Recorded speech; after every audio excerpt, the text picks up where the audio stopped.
Құрандағы бір дұға арқылы үйленуге болады, жұмыс табуға болады және баспаналы болуға болады. Сатып пайда тап, сата алмасаң ақшаңды қайтарамыз. В общем, никак минусқа кетпейтін вариант болып тұр ғой. Билав Қазақстандағы жалғыз КМДБ халал сертификаты бар тіс пастасы. Бізден бір қорап тіс пастасын аласың, сатқан пайдаң өзіңдікі, саталмаған тауарларының ақшасын төлеп өзімізге қайтарып аламыз.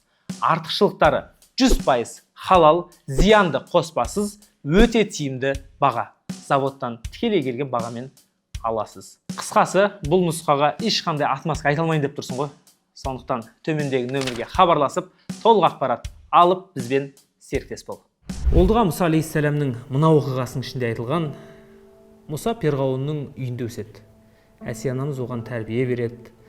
Мұса пайғамбардың перғауынның қамалына сумен ағып келген туралы біз алдыңғы шығарылымда айтқан болатынбыз. Мұса перғауынның басқа да балаларының қасында бірге жүріп, ер жетіп біраз жасқа келеді. Енді кәдімгідей жігіт болып қалады ғой. Перғауын бәрібір Мұсаның өзінің баласы емес екенін біледі ғой. Сондықтан оған онша көңіл бөлмейді, дұрыс тәрбие бермейді. Оған әрқашан бір подозрениемен қарап жүреді ғой. Сынап, оның кем-кетіктерін зерттеп дегендей.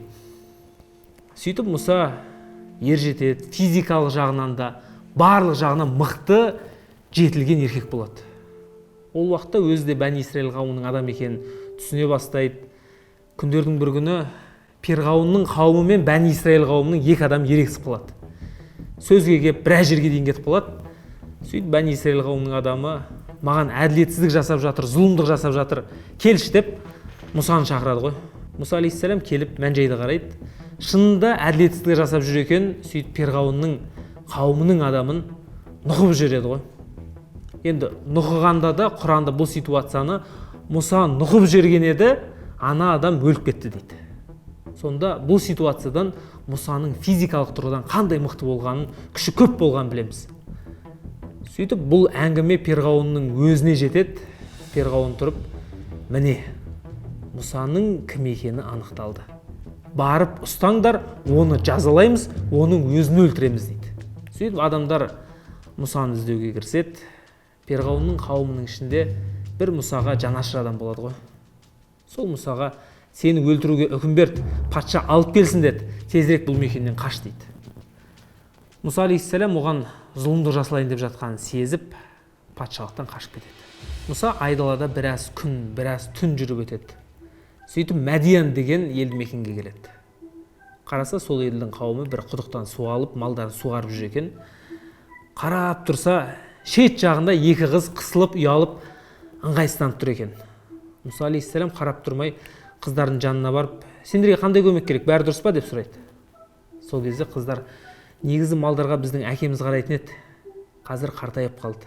Малдары біз суаруға алып шықтық. Бірақ мына жерде еркектер малдарын суарып жатыр екен, арасында жағаласып жүрмей күтіп тұрмыз дейді. Мұса алейхиссалам сендерге көмектесейін деп олардың шелектерін көтеріп, құдықтан су алып, малдарын суарып береді. Сөйтіп қыздар риза болып үйлеріне қайтады. Мұса алейхиссалам өте мейірімді кісі ғой. Жолдан шаршап келсе де, адамдарға көмек керек болып тұрса, өзінің комфортын емес, адамдарға жәрдемдесуді ойлайды. Жалпы пайғамбарлық келмей тұрып та өте мейірімді, жанашыр адам болады ғой.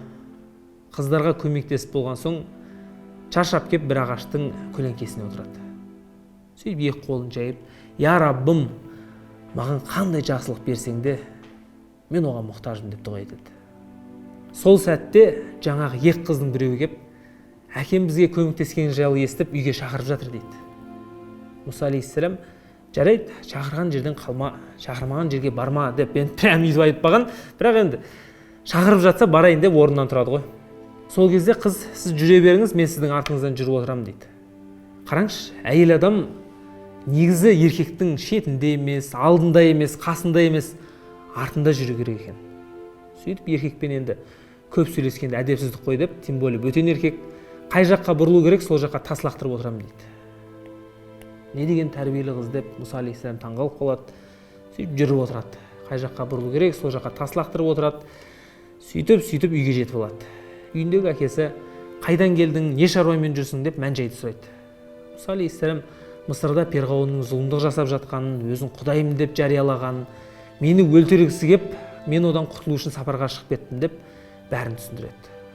Бұның барлығын естіген қария: Мұса, сен зұлым патшадан қашып келген екенсің ғой. Онда мен бір жәрдем берейін. Өзің өте мейірімді, жақсы жігіт екенсің. Менің екі қызымның біреуін қалыңдық қып ал.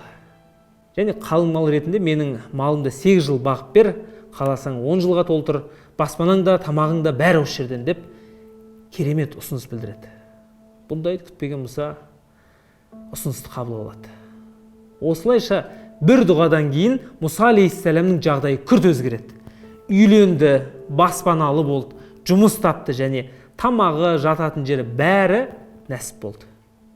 Қараңыздаршы, дұғаға разбор жасайтын болсақ: Я Раббым, сен маған қандай жақсылық беремін десең де, мен оған мұқтажмын деп тұр да.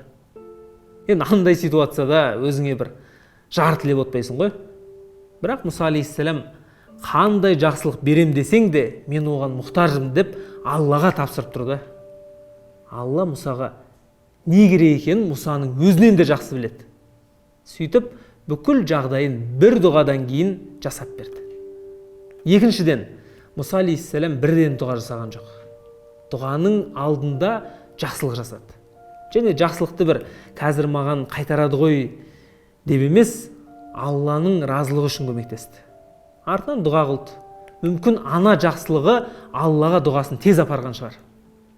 Жақсылық жасап дұға етсеңіз, Алла сұрағаныңызды ғана емес, сұрамағаныңызды да үйіп төгіп береді екен. Мұхаммед саллаллаху алейхи уассаламның хадисі бар ғой: дұға 3 жағдайда қайтарылмайды деген.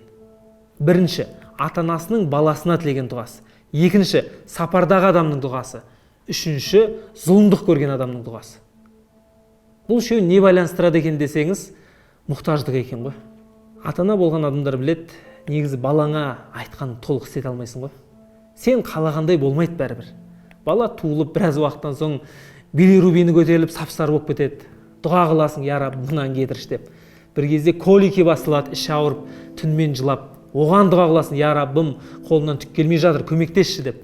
Тісі шығып мазасызданады. Кейін бала өседі, оның өзінің мнениесі пайда болады. Бірдеңе айтсаң тыңдамайды. То есть ата-ана балаға тікелей әсер ете алмайды екен. Тек Алла арқылы екен ғой. Через Алла. Мұқтаждық бар. Сапардағы адамда зона комфорта емес, Аллаға мұқтаж. Мұқтаждықпен дұға қылады. Және зұлымдық көрген адам енді әлі келмейді ғой. Қолынан келетін шара жоқ. Аллаға мұқтаждықпен дұға қылады. Яғни адам мұқтаждықпен дұға қылса 100% қабыл болады екен. Бұл ситуацияда Мұса алейхиссалам сапарда жүр. Перғауынның зұлымдығын көріп келе жатыр. Сосын жақсылық жасап дұға қылды. Дұғасы бірден және өте көркем түрде қабыл болды. Сондықтан қазір экранға сол дұғаны шығарамын. Бауырлар, өздеріңіз осы дұғаны тілеп жүріңіздер және жаңа айтқан шарттарын міндетті түрде орындаңыздар. Сосын өздеріңіз ғана тілеп жүре бермей, жақындарыңызбен де бөлісіп, репост жасап, олардың да дұғаларының қабыл болуына себепкер болыңыздар. Мұса пайғамбардың өміріне келесі шығарылымдарда тағы да тоқталамыз.